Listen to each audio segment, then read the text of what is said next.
우리가 오늘 살펴볼 말씀은 야고보서 1장 22절에서 25절, 제가 계속해서 여러분들에게 말씀의 회복이다라는 주제를 가지고 말씀을 전했는데, 오늘은 6번째 시간인데요. 마지막으로 전하려고 합니다. 오늘 우리가 살펴볼 말씀 야고보서 1장 22절에서 25절 다 찾으셨으면 제가 말씀을 봉독합니다. 너희는 말씀을 행하는 자가 되고 듣기만 하여 자신을 속이는 자가 되지 말라. 누구든지 말씀을 듣고 행하지 아니하면 그는 거울로 자기의 생긴 얼굴을 보는 사람과 같아서 제 자신을 보고 가서 그 모습이 어떠했는지를 곧 잊어버리거니와, 자유롭게 하는 온전한 율법을 들여다보고 있는 자는 듣고 잊어버리는 자가 아니요 실천하는 자니 이 사람은 그 행하는 일에 복을 받으리라. 이런 말씀을 가지고 우리 말씀을 실천하는 신앙이라는 주제를 제가 정했습니다. 오늘 마지막 말씀의 회복에 중요한 질문이 있습니다. 그것은 왜 말씀을 회복해야 되느냐. 제가 6번에 걸쳐서 말씀을 강조했는데, 왜 하나님 말씀을 회복해야 되느냐? 우리가 말씀을 회복해야 될 이유와 목적이 무엇이냐에 대한 이해가 필요합니다. 말씀을 회복해야 되는 이유, 말씀을 회복하는 목적, 그것이 무엇이냐면 단순합니다. 말씀대로 사는 신앙인을 키우기 위해서 그렇습니다. 이게 답이에요. 오늘 서론에 시작하자마자 답을 벌써 다 말씀드렸습니다. 오늘 다 안 들으셔도 됩니다. 말씀을 실천하는 신앙인, 그 사람을 키우기 위해서 교회가 말씀 외치면서 또 말씀으로 돌아가자, 또 말씀을 실천하자, 말씀대로 살자, 이렇게 강조를 하는 것이 거기에 있습니다. 특별히 오늘날 현대 교회에서 이 말씀을 실천하는 신앙인을 왜 만들어야 되느냐에 대한 분명한 이유가 있습니다. 현대 교회가 사실은 굉장히 많이 욕을 먹고 있습니다.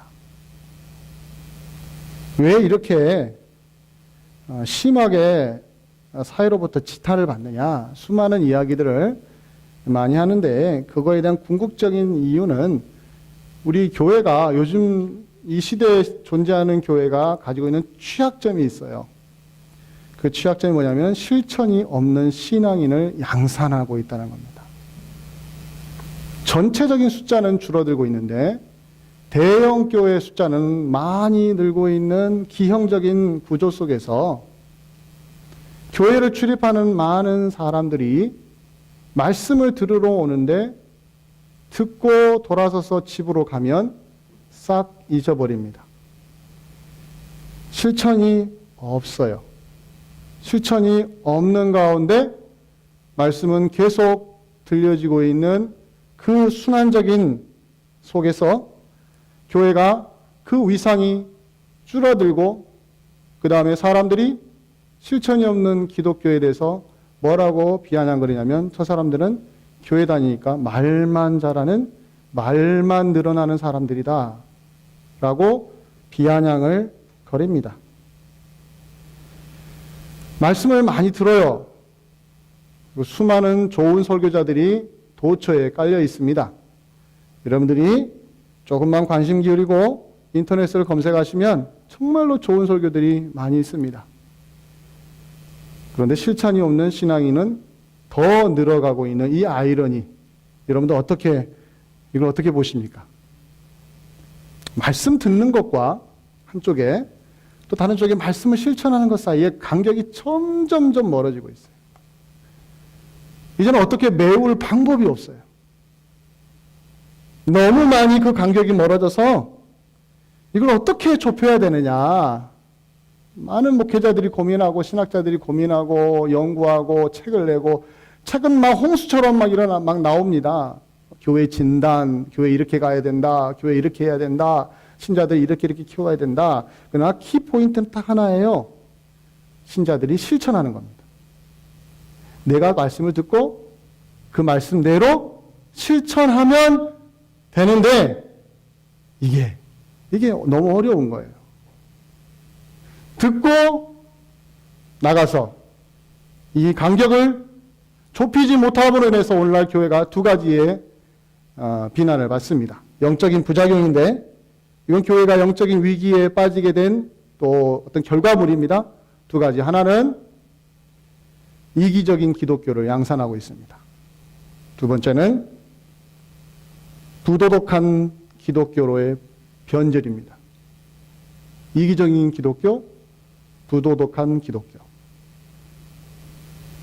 이것 때문에 우리가 교회 다니는 거 참 창피해하고 민망해하고 나가서 저 목사라고 말하면 옛날에는 존경을 했는데 요즘은 다 세고 길거리에 돌아다니는 돌만큼이나 많은 게 목사인데 이게 뭐 말이 안 되는 거예요. 왜 그러냐면 이렇게 비아냥거리는 거예요. 너희들은 이기적이다. 당신들은 뭐냐? 하나님 섬긴다면서 왜 이렇게 지저분하냐? 왜 이렇게 부도덕하냐? 이 두 개가 맞물려 있는 거예요. 이기적인 것과 부도덕한 게 가치가 있는 거죠. 이기적인 기독교를 양산하게 된 이유는 뭐냐면 여러분 기독교의 양대 산맥이 있습니다. 하나님 사랑과 이웃 사랑이라는 건 두 개 산맥 아시죠? 이거 모르는 사람 없습니다. 교회 다니는 사람. 이걸 실천하지 않으니까 이기적이라는 소리를 듣는 거예요.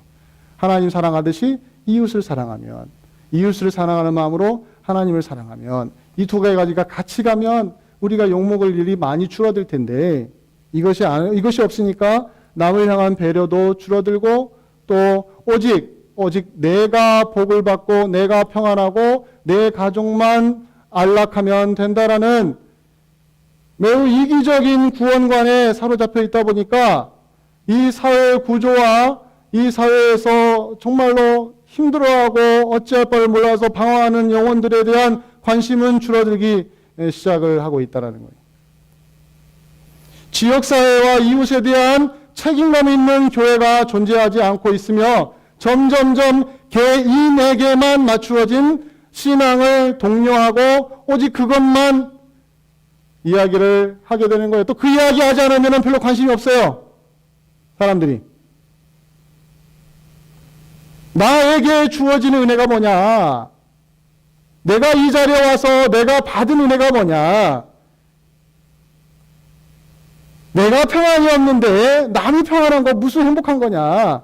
이런 우리도 모르게 병든 이웃과 난처한 이웃들, 도움이 필요한 이웃들에 대한 관심은 줄어들고 오직 나 하나 행복한 거, 내 가족 행복한 거에 몰두해 있는 기독교가 이기적인 기독교의 가장 분명한 증상입니다. 두 번째, 부도덕한 기독교는 성경에 여러분들 읽어보시면 아시다시피 얼마나 많은 도덕적인 가르침들이 있습니까? 내가 거룩하니 너희도 거룩하라는 말씀이 대표적인 말씀이고 여러분 십계명을 보시면은 얼마나 중요한 말씀들이 있어요. 살인하지 말고 간음하지 말고 그 다음에 부모 공경하고 남의 소유를 욕심내지 마라. 이것만 지켜도 사실은 교회가 이렇게까지 욕을 안 먹었을 것입니다. 산산수훈을 보십시오. 이것을 좀 더 심도 있게 접근하는데 겉으로 살인하고 겉으로 간음하는 것이 아니라 내 마음속으로 형제를 미워하고 내 마음속으로 여인을 보고 음욕을 보면 그게 간음하는 것이다. 저 겉으로 드러나는 도덕성이 아니라 내면의 깊은 변화가 일어나야만 그게 바로 주님이 우리 주 예수 그리스도께서 원하시는 그리스도인의 모습이라는 거예요. 이걸 다 듣습니다. 그렇죠? 또 서신서 보십시오. 로마서부터 시작해서 에베소서를 보시고 빌립보서를 보시고 그다음에 히브리서, 야고보서 오늘 보면 야고보서도 보면은 어디에 포커스가 맞춰져 있어요? 행동에 맞춰져 있습니다. 너희가 그리스도인답게 복음에 합당하게 생활을 해라. 거짓말하는 사람은 더 이상 거짓말하지 말고 이런 식으로 어찌 보면은 이 세상 사람들이 누구보다도 부러워할 만한 도덕적인 아주 높은 기준을 가지고 있는 게 성경책인데 이 수준을 미달을 대다 보니까 사람들이 교회를 향하여 부도덕하다고 욕을 먹는 겁니다. 여러분들 구약에 있는 이스라엘 백성들 출애굽을 시켜놨더니 그들의 삶이 어떻습니까? 참 말 안 들었죠. 그리고 이스라엘 백성들, 말 안 되는 이스라엘 백성들 그래도 포기하지 아니하시고 가나안 땅에 딱 집어넣어놨더니 더 악한 모습만 드러난 거 아시잖아요. 우상을 더 많이 섬기고 이방 여인들과의 결혼을 마음껏 해버리고 도대체 하나님이 원하시는 방향으로는 하나도 가지 않았는데 그 모습이 어떻게 나타나며 매우 부도덕한 모습으로 드러났다라는 것이 특징적인 겁니다. 신앙이 바로 안 서 있으면요, 도덕성이 무너져요. 신앙이 바로 서면 도덕성 이상을 뛰어넘습니다. 기독교가 이렇게 두 가지의 이기적이고 부도덕한 기독교라는 이 불명예스러운 이야기를 들었을 때 이걸 어떻게 예방하고 치료하느냐, 이런 방법이 뭐겠어요?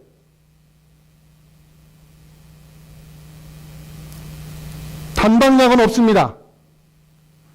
한 번 약 먹어서 치료될 치료제는 없습니다. 여러분 주변에 누군가가 그런 치료가 있다고 하면 다 거짓말이에요. 장기적으로 치료를 해야 됩니다. 하나하나. 누가? 각 개인 신자들이 한 명 한 명 내가 교회의 대표다라는 마음을 가지고 내 스스로가 삶의 현장에서 들은 대로 실천하기 위하여 애를 쓰는 그 현장이 있을 때에 교회는 이 소리를 이겨낼 수가 있습니다. 말씀을 실천하도록 신자들을 훈련시키고 그들이 말씀 앞에 순종하도록 계속해서 교회는 관심을 기울여야 된다는 것이 바로 해결책인 것이죠. 오늘 본문은 바로 그런 면에서 여러분 매우 중요한 우리 신앙적인 약점인 듣지만 실천이 없는 신앙생활을 정면으로 다루고 있습니다. 오늘 본문 한번 보실까요? 22절을 한번 보시겠습니다. 이렇게 말씀하죠. 너희는 말씀을 행하는 자가 되고 듣기만 하여 자신을 속이는 자가 되지 말라. 아예 대놓고 말씀해요. 아주 선명하게 이야기합니다. 뭐라고 하죠? 말씀을 행하는 자가 되십시오. 듣기만 하지 마시고 행하는 자가 되십시오. 이 말에는 무엇이 담겨 있냐면 우리 신앙인들이 빠지기 쉬운 함정이 있다는 거예요. 그것은 듣는데 행동으로 나타나지 않는다라는 거. 참 근데 우리의 위로가 되긴 하는 건데요. 뭐냐면 우리만의 문제가 아니라 초대교회에도 똑같은 문제가 있었다라는 거예요. 야고보가 이 편지를 썼을 때 그의 편지를 받는 교회 성도들을 보니까 듣기는 잘 듣는데 말씀의 실천이 없어서 아마 그 당시에도 욕을 먹었던 것 같아요.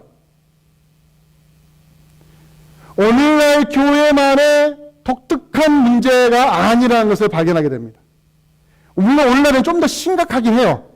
심각성의 차이는 있을지 몰라도 어떤 시대를 막론하고 교회는 이것이 잘 안 돼서, 즉 말씀을 듣는 것과 실천하는 것의 연결, 커넥션이 잘 안 됨으로 말미암아 끊임없이 하나님의 명예를 실추시키고 하나님의 얼굴을 정말로 부끄럽게 만드는 그러한 신자들의 모습을 우리가 가질 수 있었다라는 거, 즉 에베소, 이 야고보서 교회가, 야고보서의 편지를 받은 교회들이 바로 이렇게 실천이 없는 말씀 듣는 것만 있었다라는 겁니다. 자, 타겟은, 목적은 뭐예요? 실천을 하도록 만드는 건데, 여러분들 우리가 놓치지 말아야 할 것은 이 야고보가 1차적으로 관심 가지고 있는 사람들이 있습니다. 그 누구냐면 적어도 말씀은 듣는 신자들에게 하고 있다는 거예요. 이거 놓치시면 안 됩니다. 말씀을 듣기만 하지 말라는 것입니다. 말씀을 듣고 그 이상으로 행하라는 것이죠. 지금 무엇은 되고 있는 거예요? 적어도 말씀은 듣고 있다는 거예요. 여기에 희망이 있는 겁니다. 물론 어떤 사람은 그래요. 뭘 실천한 것까지 그냥 기대 안 해. 그냥 듣기만 잘했으면 좋겠어. 왜 그러냐면 말씀을 들으러도 오지 않는 사람들 때문에 말씀 듣는 사람만이라도 귀하다 이렇게 생각을 해서요. 교회가 기준을 너무 낮춰버렸습니다. 너무 밑으로 낮췄어요. 교회 와주는 것만 감사해요. 와주는 것만 해도. 어떻게 이렇게 되는지 모르겠어요. 구원은 누가 시킵니까? 구원은 하나님의 손에 달려 있습니다. 사람이 구원하지 않아요. 교회에 나와서 예배 드리는 거 누구의 손길에 의해서 온 겁니까? 사람이 데리고 온 것이 아닙니다. 하나님의 성령의 역사로 여러분들이 이 자리에 오는 겁니다. 근데 교회가 어느 순간에 교회도 오지 않으면 무슨 희망이 있겠느냐. 교회만이라도 와라. 그래서 교회 오는 사람에게 너무 부담 주지 말고 그냥 적당하게 그냥 즐겁게 왔다가 즐겁게 가게 하자. 그래서 교회가 엔터테인먼트를 엄청나게 늘렸습니다. 엔터테인먼트 아시죠? TV에 오락 프로그램들 있잖아요. 예능 프로그램 다 엔터테인먼트의 특징입니다. 누구를 즐겁게 해요? 청중을 즐겁게 해주는 겁니다. 시청자를 즐겁게 해주는 거고 이 자리에 앉아있는 사람들을 즐겁게 해주는 엔터테인먼트. 그래서 찬양도 즐거움에다가 포커스를 맞춰야 되고 설교도 즐거움에다 맞춰야 되고 모든 교회 프로그램이 다 어디에 맞춰지는 거예요? 교회에 오는 사람의 즐거움에 맞춰지는 거예요. 막 정신없이 웃다가 어디 가는 거예요? 그냥 돌아서 가는 거예요.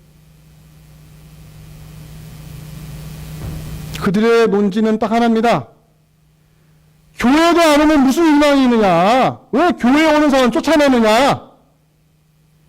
너무 실천하게 하지 말고, 제가 약간 비꼬입니다. 너무 실천하지 말고, 너무 부담 주지 말고, 적절하게, 적당하게 수준 봐서 수위를 맞춰라.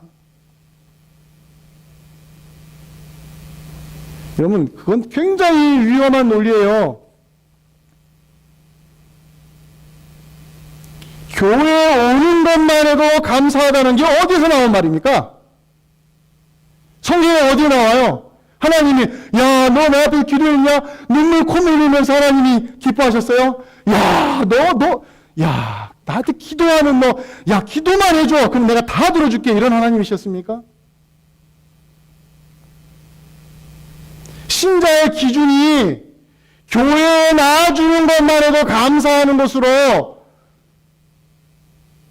교회가 포기를 하는 바람에 와서는 정말로 무겁고 힘들고 우리가 하나님 말씀대로 실천하지 않으면 어떤 일이 벌어질 것인지에 대한 경고의 메시지는 다 듣지를 않습니다. 실천하라. 말씀대로 살아라. 이거에 사람들이 너무 듣기 힘들어합니다. 그 교회의 시간들이 20년, 30년을 흘러오다 보니까 지금 2012년을 맞이하는 이 시대에는요, 정말 그래요. 다시 말씀드립니다. 말씀대로 사는 거 괜찮습니다. 천천히 하세요. 그러나 교회는 꼭 오십시오. 교회만 와주시면 감사하겠습니다. 혹시 여러분 중에 그런 마음이 있으면 싹 버리시기를 바랍니다. 여러분들이 교회에 와주는 게 아니에요. 하나님이 그런 분이 아닙니다. 여러분들이요, 목사한테 오는 게 아니에요. 이스트베이 교회 이 건물 안에 오는 게 아니에요. 여러분들이 오는 거 어디에 오는 거예요? 우리 주 예수 그리스도 안에서 전능하신 하나님 앞에 예배드리기에 오는 것입니다. 요거 잊어버리니까 사람들이 와주는 것만 해도 감사하다는 거예요. 근데 오늘 야고보가 뭐라고 말합니까? 그런 신자들에게 말씀을 행하는 자가 되십시오. 여러분, 듣기만 하는 것으로 만족하시면 큰일 납니다. 뭐라고 말을 해요? 22절에 자신을 속이는 자가 됩니다. 말씀 행하지 않고 듣기만 하고 계속 듣기만 하시면 여러분들 자신을, 여러분의 영혼을 속이는 사람이 됩니다. 위험합니다. 여러분의 영혼이 속임을 받아서 하나님 앞에서 얼마나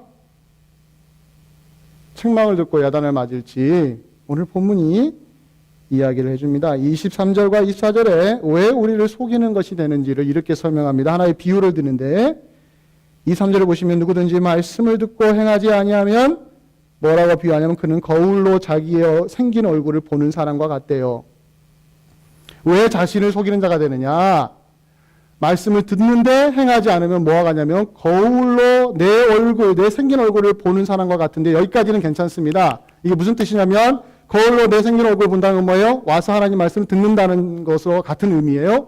듣는 건 문제가 안 돼요. 그러나 그 뒤가 문제입니다. 24절에 보세요. 그렇게 내 얼굴을 보고 확인했는데 제 자신을 보고 뒤돌아서서 가서는 뭐 하고 있습니까? 자기 모습이 어떠했는지를 뭐요? 곧이라고 해서 곧. 돌아서자마자 곧. 뒤돌아서자마자 뭐예요? 잊어버리는 거예요. 그러기 때문에 자기를 속이는 거래요, 그것이. 여러분, 거울 보는 목적이 이런 사람도 있을지도 몰라요. 거울아, 거울아, 이 세상에서 누가 제일 이쁘냐? 누가 말했어요? 거울아, 거울아, 이 세상에서 누가 제일 이쁘지? 왜 이런 질문을 던지죠? 내가 그 주인공이를 원해서 질문을 던지자. 이게 인간의 욕망이에요. 뭐 백설공주에 나오는 왕비가 했던 그 정도가 아니고 우스갯소리가 아니라 사람은 거울 보면서 확인하고 싶은 게 그거예요. 자기의 정체성이에요.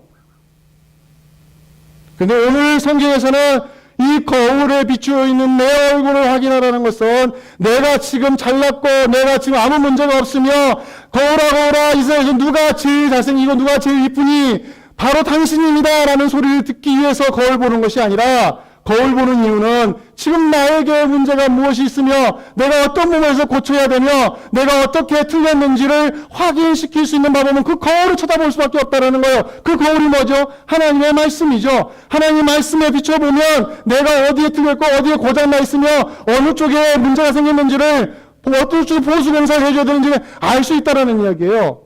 그러면서 거울을 봐야 되는데 그 거울을 보고 나서는 뭐예요? 아는 거예요. 아, 이쪽이 틀렸구나. 이쪽이 고쳐야 되겠구나. 그래 돌아서자마자 뭐예요? 곧바로 잊어버리는 거예요.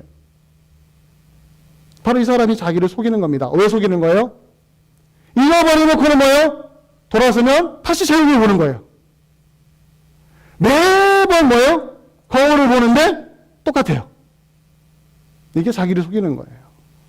왜 거울을 보는지를 잊어버리기 때문에 그 목적을 상실해버리기 때문에 도대체 내가 왜 거울을 봐야 되는지에 대한 의미를 잃어버리는 것입니다. 여러분, 거울을 보라는 것은 확인하고 꼭 그것을 고쳐라. 이것이죠. 그러나 거울을 보고 돌아서서 잊어버리는 건 뭡니까? 전혀 고치지 않았다라는 뜻입니다. 이 부분을 내가 고쳐야 하는구나. 실질적으로는 고치지 않습니다. 삶이 개선되지도 않고 발전이 없으며 변화가 없으며 왜요? 왜 변화가 없죠? 돌아서서 잊어버리니까. 분명히 들을 때는 이 부분이 걸렸는데 그러나 이걸 메모라이즈 하지 않고 되새김하지 않고 돌아서 잊어버리면 뭐예요? 내가 어디를 어떻게 고쳐야 되는지를 놓치는 겁니다. 왜 이게 위험하냐면 두 가지 때문에 위험한 거예요. 잘 들어보십시오. 이렇게 고치는 것 없이 계속 거울만 쳐다보면요. 즉 실천하는 것 없이 말씀만 계속 들으면은 두 가지의 영적인 함정에 빠집니다. 하나는 영적인 자책감이 갈수록 늘어납니다. 자책감 아시죠? 자책감은 뭐예요? 내가 해야 될 일을 하지 못했을 때에 느끼는 감정입니다. 꼭 해야 되는데 못했다는 거예요. 내가 왜 이렇게 정신없이 살지? 나 이렇게 살면 안 되는데 라고 스스로 반성하면서 이제는 고쳐야겠잖아요. 또 뭐예요? 거울 들여놓고 돌아서 또 잊어버리는 거예요. 이게 반복되잖아요. 그럼 심적 부담이 계속 커집니다. 왜요? 잊어버리고 와서 또 목사님이 아이고 이렇게 살면 안 됩니다. 이것들이 또 안 됐구나. 그리고 처음에는 좀 상쾌하게 들렸어요. 신선하게 들렸어요. 야, 우리 목사님 바른 소리 하신다. 정말 말씀이 바른 소리 한다. 근데 돌아서서 잊어버리고 또 옵니다. 근데 똑같은 얘기 또 들어요. 여러분 좋은 소리도 10번 들어보세요. 칭찬도 3번 들으면요. 칭찬 같지 안 들립니다. 지적을 하는 것도요. 처음에야 신선하게 들리죠. 같은 말 또 들었잖아요. 짜증이 납니다. 영적인 짜증. 영적인 자책감이 영적인 짜증으로 변질되는 거예요. 그러면 어떻게 되는지 알아요? 자책감이 들게 하는 자체가 싫은 거예요. 그래서 어떻게 합니까? 듣는 것 자체를 멀리 해버립니다. 교회를 안 나와버리는 거죠. 그러나 교회에 안 나오는 것은 괜찮은데 교회 안 나오기 찝찝한 거예요. 마음에.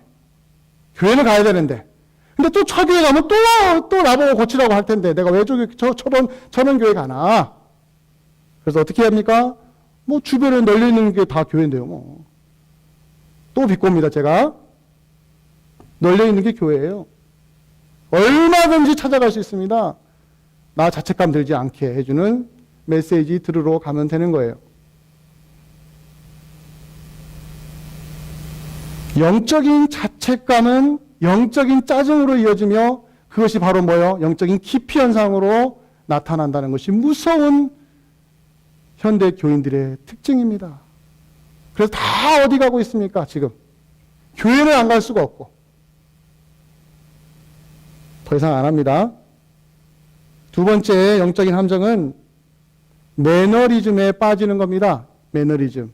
매너리즘이 뭐냐면 같은 행위를 계속 반복하는데요. 틀에 박힌 생활을 하는 겁니다. 습관적이고 무의식적인 행위만을 되풀이하면서 독창성과 신선함이 사라지는 거예요. 이게 바로 매너리즘입니다. 영적인 매너리즘에 빠진다는 게 뭐냐면요. 신앙적으로 이런 매너리즘에 빠집니다. 고칠 의지마저 상실하게 됩니다. 나중에는요. 그래서 다 그렇지 뭐. 다 그래. 나만 그런가? 다 그렇지. 아예 변화를 기피해버립니다. 왜 나만 말씀대로 살아서 이런 곤욕을 치르지? 옆에 사람 말씀도 안 살아도 잘만 사는데? 라는 회의감에 빠지게 시작하고 모든 사람들이 다 나처럼 신앙생활하는데 뭐 나만 고칠 필요 있나? 라는 냉소적인 자세가 생기기 시작하는 게 바로 신앙 매너리즘의 특징이에요. 아주 그릇된 확신을 가지면서 이것이 바로 신앙인 것처럼 우리 스스로를 설득을 하기 시작을 합니다. 나에게 문제가 있는 것인데 마치 말씀 안에 문제가 있는 것이냐? 이게 바로 바뀌어버리는 거예요. 이런 신앙인들을 만들어낼까봐 지금 야고보가 뭐래요? 여러분 말씀에 행하는 자가 되십시오. 듣기만 해서 자신을 속이지 마시고 거울로 자기 생긴 얼굴을 보면서 뒤돌아서 바로 잊어버린 사람 되지 마십시오. 그러면서 25절에 뭐라고 말합니까? 자유롭게 하는 온전한 율법을 들여다보고 있는 자는, 이제는 비유적으로 표현했다가 직설적으로 표현합니다. 자유롭게 하는 온전한 율법을 들여다보고 있는 자는 뭐예요? 그 말씀을 읽고 듣는 사람은 듣고 잊어버리는 자가 아니라고 못을 박습니다. 대신에 뭐라고 그래요? 실천하는 사람이니 이 사람은 그 행하는 일에 복을 받으리라. 누가 복 받는다고 했어요? 여러분들 교회 나와주기만 하면 복 받습니까? 다 거짓말이에요. 교회만 나와주면 하나님이 복을 보따리로 싸가지고 주실 것이다. 이건 새빨간 거짓말입니다. 그릇된 복음입니다. 분명히 말하잖아요. 어떤 사람이 복이 있다고요? 이 사람은 그 행하는 일에 복을 받을 것이다. 성경은 거짓말하지 않습니다. 성경은 눈 가리고 앙호하지 않습니다. 성경은 아닌 걸 기다고 하지 않습니다. 순종의 삶을 사는 신자에게서 하나님은 역사하십니다. 믿으십니까, 여러분들? 목사에게 순종하라고 했습니까, 제가? 어떤 목사님들은 목사에게 순종하면 복받는다고 하는데 그것도 거짓말입니다. 목사가 하나님 말씀 안 증거하면은 목사의 말이라도 거절해야 됩니다. 목사는 신이 아닙니다. 목사가 목사일 때는 언제입니까? 하나님 말씀을 있는 그대로 대언할 때에 목사는 목사의 위치가 있는 겁니다. 사람에게 순종하라 말하지 않습니다. 하나님의 말씀에 여러분들 순종하십시오. 순종할 때 하나님이 여러분을 통하여 일을 하십니다. 거절하는 사람에게는 일을 못하세요. 막혀있는데 어떻게 물이 나옵니까? 그에게서. 복 받으라고 이런 말을 하는 게 아닙니다. 세상 복을 받으라고 말씀을 순종하라는 것이 아니라 하나님이 우리를 구원하신 이유가 어디에 있냐는 거예요. 나같이 부족한 사람, 죄밖에 모르는 사람, 이기적인 사람, 편안한 것만 추구하는 나를 구원하셔서 뭐 하시겠다는 거예요. 내가 너와 함께 가겠다는 거야. 내가 너와 함께. 네가 능력이 있어서 내가 너를 부른 것이 아니라 내가 능력이 있어서 너와 함께 가겠다는 거예요. 근데 우리가 하나님과 우리 사이에 있는 관계를 이기적으로 싹 막아놓고 내게 좋은 것만 하나님 앞에 받아내려고 하고 하나님이 요구하시는 건 다 거절해버리면 하나님이 그 사람과 무슨 일을 하겠습니까? 아무것도 하실 수가 없는 거예요. 바로 듣는 신앙에서 어떤 신앙으로 바뀌어야 돼요? 실천하는 신앙으로 가야 됩니다. 하나님은 끊임없이 우리가 들으면 들은 대로 그 말씀에 순종해서 가라. 실천하는 신앙으로 요구하고 있는 거예요. 자, 이와 관련해서 세 가지 이슈를 여러분 기억하십시오. 듣는 신앙에만 머물면, 즉 듣고 실천이 없는 신앙을 가진 사람은 어떤 결과를 가져오느냐? 세 단계가 있습니다. 영적으로 체합니다. 아시죠? 음식 먹고 체한 것처럼 영적으로 체합니다.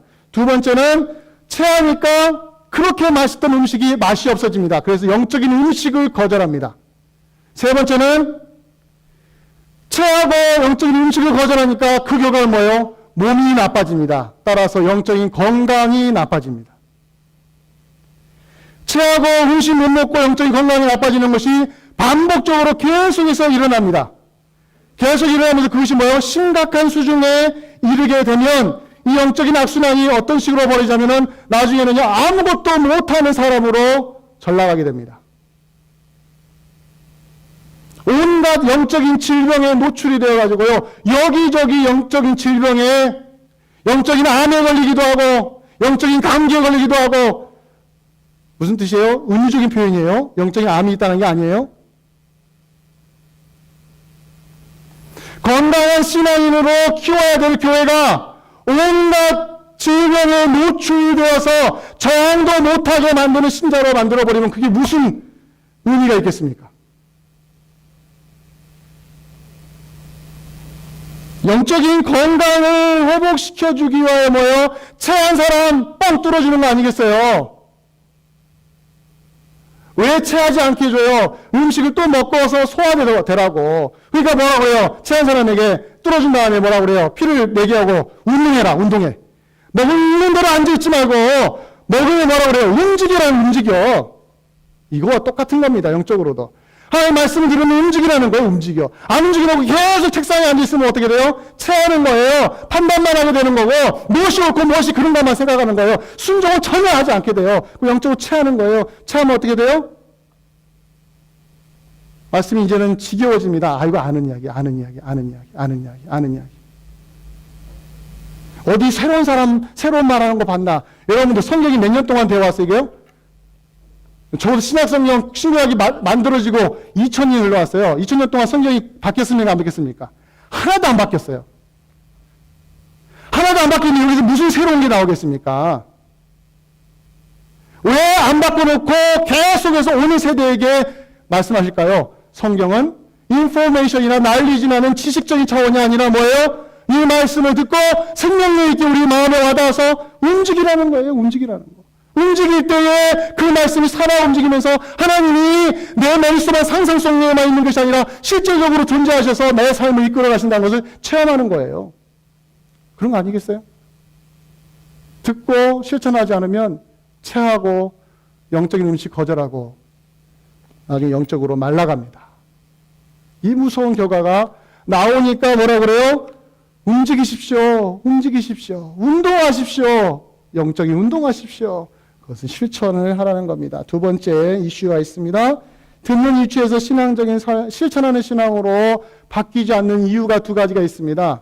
하나는 영적인 게으름입니다. 게으른 사람의 특징이 뭡니까? 해야 할 일을 계속 뒤로 미루는 거예요. 육신적으로 게으른 건 그래도 참아줍니다. 그러나 영적인 게으름은 무섭습니다. 영적으로 해야 할 일을 자꾸 때를 뒤로 미루면서 하지 않음으로 인하여 아까 말씀드렸잖아요. 세 가지의 결과가 나타난다고. 영적인 체함과 뭐예요? 음식을 거절하고 나중에 영적으로 건강이 나빠진다고. 다 어디서 오는 거예요? 영적인 게으름에서 오는 거예요. 이유가 영적인 게으름이에요. 딱 이유는 그거예요. 여러분 변명할 것도 없어요. 우리가 뭐라고 변명합니까? 게을러서 그런 거예요. 시간이 없어서가 아니에요. 시간이 없어서 것은 뭐냐면 나만 이해시키면 사람들끼리는 시간이 없다고 이해시킵니다. 하나님 앞에서는 변명이 안 됩니다. 할 일이 너무 많아서요. 아직도 우선순위가 어디에 있어요? 세상에 있기 때문에 그런 거예요. 어디서 변명합니까? 우리가 하나님 앞에서. 또 다른 현실이 또 다른 게 있습니다. 영적으로는 안 게으른데 그 다음에 부딪히는 게 현실의 벽에 부딪히는 거예요. 말씀을 들을 때는 와 맞아. 오늘 정말 나에게 내 마음에 와닿는 말씀 들었다. 가서 실천해야지. 그래서 실제 생활로 딱 들어가는데 뭐예요? 현실의 벽이 너무 높은 거예요. 직장에 들어가서 실천해봤더니 안 되는 거예요. 가장 가까운 아내 앞에서도 신앙생활하기 힘든 거예요. 말씀대로 하려고 했더니 뭐예요? 계속 부딪히는 거예요. 이게 마음을 얼마나 힘들게 만드는지. 이 현실의 벽에 부딪히니까 어떻게 해요? 그 다음부터 또 뭐 합니까? 안 움직이는 거예요. 실천하지 않는 거예요. 그것이 계속해서 또 다시 뭐로 가요? 체하고 그 다음에 음식 거부하고 영적으로 말라가는 거예요. 영적인 게으름과 현실의 벽에 부딪혀서 우리는 그것을 핑계하고 그걸 변명하면서 움직이지 않는, 영적인 운동하지 않는 이런 생활을 계속 반복하는 이 악순환의 고리를 딱 끊어야 됩니다. 여러분과 제가. 어떻게 끊어야 될까요? 두 가지의 극복 방법이 있습니다. 하나는 실천하지 못할 바에 아예 듣지도 말자라는 생각은 아예 애초부터 하지 마십시오. 게을러서 하지 못하고 또 하지 못해도 계속 오십시오. 제가 처음에 했던 이야기하고 연결시키셔야 됩니다. 어디에 희망이 있다고 했어요? 그래도 말씀을 듣는 사람에게 희망이 있다는 거예요. 절대로 쉬운 이야기 하는데 쫓아가지 마시길 바랍니다. 나에게 아무런 부담을 주지 않는 메시지 쫓아가지 마시길 바랍니다. 나를 유쾌하게 해주고 나를 상쾌하게 해주는 메시지를 즐거워하지 마시길 바랍니다. 여러분의 영혼이 말라가기 시작합니다. 아무런 득이 되지 않습니다. 그때만 웃을 뿐이지. 여러분 부자 청년을 보십시오. 부자 청년이 어땠습니까? 돈이 얼마나 많았는지 이 청년이 부자로 돈이 많았음에도 불구하고 예수님 앞에 와서 그럽니다. 선생이요, 내가 어떻게 해야 영생을 얻을 수 있습니까? 십계명을 몇 가지 이야기해 주잖아요. 이것도 이거 지켜라. 나 어릴 때부터 저는 유대인으로서 지켜왔습니다. 그래? 그럼 너에게 한 가지 부족한 게 있다. 뭐라는 거예요? 너희 전 재산을 다 팔아서 가난한 자에게 주고 나를 쫓아라. 부자 청년이 어떻게 했습니까? 심히 근심해서 심히 근심한까지는 좋아요. 그럼 어떻게 해야 돼요? 주님 말씀하신 대로 하고 예수님을 쫓아가야 되는데 정반대로 가잖아요. 무엇을 지키기 위하여? 자기 전 재산을 지키기 위하여 예수님 곁을 떠나버리는 일이 벌어지는 거예요. 오늘날 신자들이 이렇게 가면 안 된다는 거예요. 어떻게 예수님이 내 전 재산을 팔아라고 해? 이게 억울한 거예요. 내 형편을 아시고 내 상황도 아시고 내가 할 수 있는 게 없는지 아시면서 어떻게 이런 말씀을 나에게 실천하라고 하지? 엄청 부담스러운 거죠. 이 부자 청년과 같은 행동을 합니다. 아유, 여기만 교회인가? 말씀도 그래서 어떻게 합니까? 부담되는 구절들은 하나도 안 읽고 막 재밌는 데만 찾아다닙니다. 말씀 1년 내내 읽어도 그 부분만 찾아다녀요. 나에게 부담을 주는 말씀은 아예 덮어버립니다. 부자 청년이 그랬다니까요. 무엇을 지키기 위하여? 자기 전 재산을 지키기 위하여 예수님을 포기해버린 인생입니다. 교회 와서 건강한 교회 와서 건강한 메시지를 듣고 자라다가 어느 순간에 영적으로 체하게 되고 그 다음에 영적인 음식을 거절하면서 더 이상 영적인 자책감이 들기 싫어서 그런 교회를 포기해버리고 그런 메시지 포기하고 그런 성경 포기하고 그저 내 마음 즐겁게 해주고 일주일 동안 고생하고 살아온 사람들 위로해주는 그런 데를 찾아다니면서 거기에서 즐거워하는 내 영혼이 지금 말라가고 있고 비틀어지고 있고 얼마나 불쌍해가고 있는데 이걸 못 보고 우리 스스로를 이렇게 방치해버리는 일들이 일어날 수 있다는 거예요. 따라서 여러분 실천하지 못할 바에 아예 듣지도 말자. 이건 아주 사탄이 주는 생각입니다. 절대 아닙니다. 들으세요. 들으셔야 콩나물에 뭐가요? 물을 뿌렸을 때 뭐가요? 하나씩 자라듯이 자랍니다. 절대로 포기하지 마세요. 듣고 또 들으세요. 자책감이 들어도 또 들으세요. 그러다 보면요 하나씩 실천합니다. 그래서 두 번째입니다. 두 번째 방법은 내가 지킬 수 있는 말씀부터 실제로 실천에 옮기시기를 바랍니다. 매우 중요한 자세예요. 너무 거창한 말씀 들고 쓰지 마세요. 너무 거창한 말씀, 하지도 못할 말씀 들고 내가 이것도 못했는데 뭐 아니에요. 성경은 다양한 종류의 말씀이 있습니다. 부담되는 말씀, 당장 실천할 수 없는 말씀 붙잡고 이것도 못하면서 아니요. 이건 핑계입니다. 무슨 핑계예요? 할 수 있는 거 안 하면서 요거 가지고 핑계하는 거예요. 너무 거창하고 너무 부담되고 당장 실천할 수 없는 말씀 붙잡고 끙끙대지 마시고 여러분이 할 수 있는 이미 실천하고 있는 말씀을 다시 들으면서 이 부분에서 내가 이 정도까지 더 해보자, 이 정도까지 더 해보자, 이 정도까지 더 해보자 하고 자기 자신을 채찍질 해보는 거예요. 그러면 뭐예요? 하나씩 하나씩 깊은 물 속으로 들어가듯이 내 영혼이 뭐예요? 영혼의 영적인 깊은 세계로 들어가면서 어느 순간에 내가 변화되는 걸 볼 수가 있다는 거예요. 예를 들어서요, 여러분들 꼴등하는 친구가 다음 시험에서 내가 1등하리야. 이렇게 목표를 세웠어요. 추가하게 공부했습니다. 밤에 잠도 안 자고. 시험 치는 날, 시험 치는 순간에 잤어요. 왜 그래요? 그리고 뭐라고 하냐면, 내가 너무 열심히 했는가 보다. 내가 문제만 잘 풀었으면 나 1등 했을 텐데, 내가 졸아서 내가 1등을 못했다고. 뭘 핑계대는 거예요? 사람이. 내가 지금 무엇을 해야 되며 무엇을 실천해야 되는지를 알고 있는데 너무 그것을 우습게 알고 별거 아닌 것처럼 무시하는 바람에 적어도 이 정도는 해야지. 아니요. 주님은 그런 거 원하지 않습니다. 우리 수준을 너무 잘 아시는 주님인데 왜 그걸 요구하십니까? 요구하시겠어요? 그래서 내가 할 수 있는 수준으로 해나가는 거예요. 여러분 한순간에 순교자가 되겠습니까? 아니요. 순교자 되는 거 얼마나 어려운지 아시죠? 여러분 한순간에 원수 사랑할 수 있어요? 못합니다. 그러나 한 단계 한 단계 밟아가다 보면 말이 꼬이는데요. 한 단계 한 단계 가다 보면 여러분들 내가 어느 순간에 나도 모르게 신앙의 영역에서 넓어지는 것을 느끼게 되고요.